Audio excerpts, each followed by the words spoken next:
Well, it seems our worst nightmare has been perpetrated by our worst nightmare. Not shockingly, we found out yesterday that Donald Trump had taken with him, and by taken I meant stolen, national security secrets. That's a felony. And taken them and, of course, loaded up his safe with all the KFC chicken wings and everything else he keeps in there down in Mar-a-Lago. And that's the reason the FBI raided, and that's the reason a judge, who, by the way, donated money to all sorts of Republicans, including Newsmax, gave the okay to raid Mar-a-Lago. Donald Trump wanted to give Saudi Arabia nuclear technology for a while, and it was always puzzling, except for, of course, we knew those financial relationships, which is why he should have never been president. In 2019, he pushed for a nuclear transfer. At the time, a lot of Republicans said they were very concerned.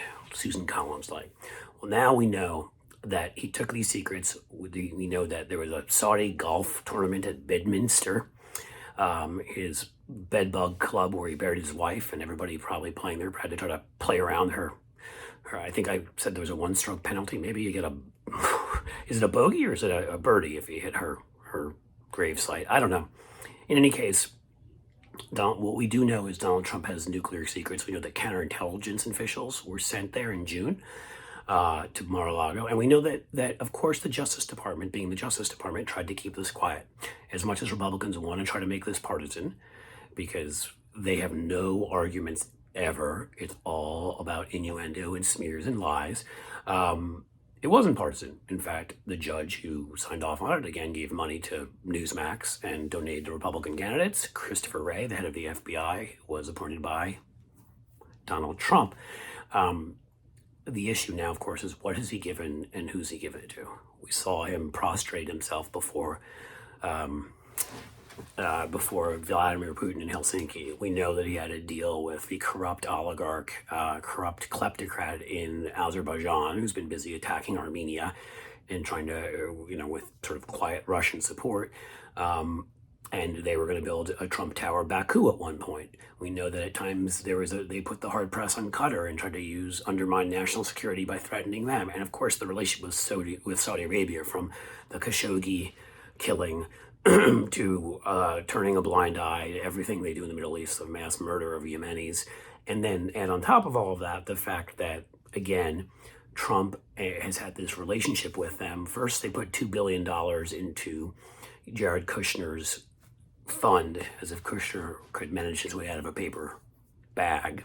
And then there's this new LIV, whatever, golf tour. I don't follow the PGA closely, not my sport, but where they paid all sorts of big names to come and play. And where was it held? The Bedminster.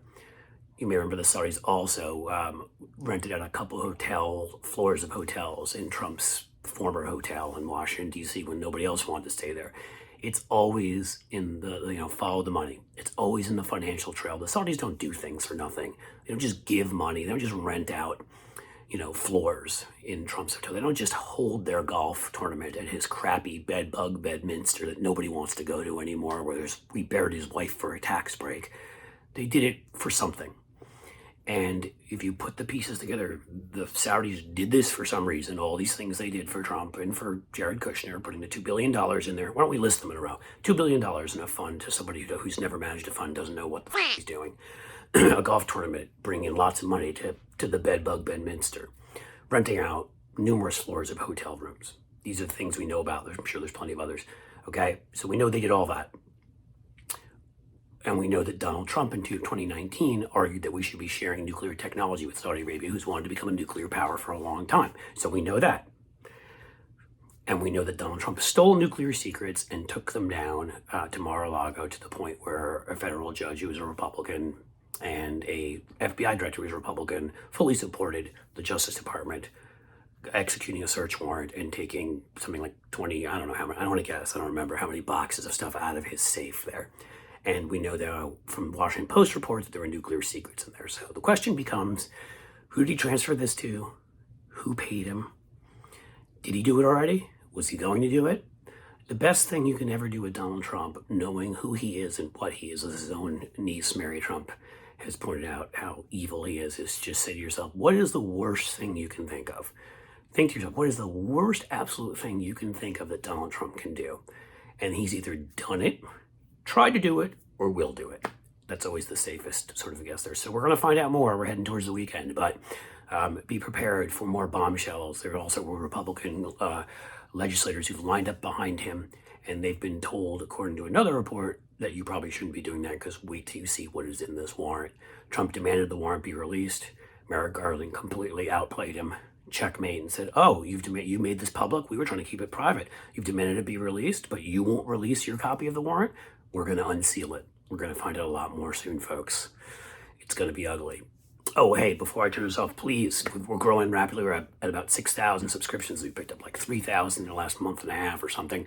Please tell your friends, family, other people you know to subscribe. You subscribe if you haven't yet. Turn on your notifications so you know when more videos are put in here or, dropped in the channel. And please like, comment, say you love me, say you hate me, say you don't like my casual Friday look today with my Def Leppard shirt on.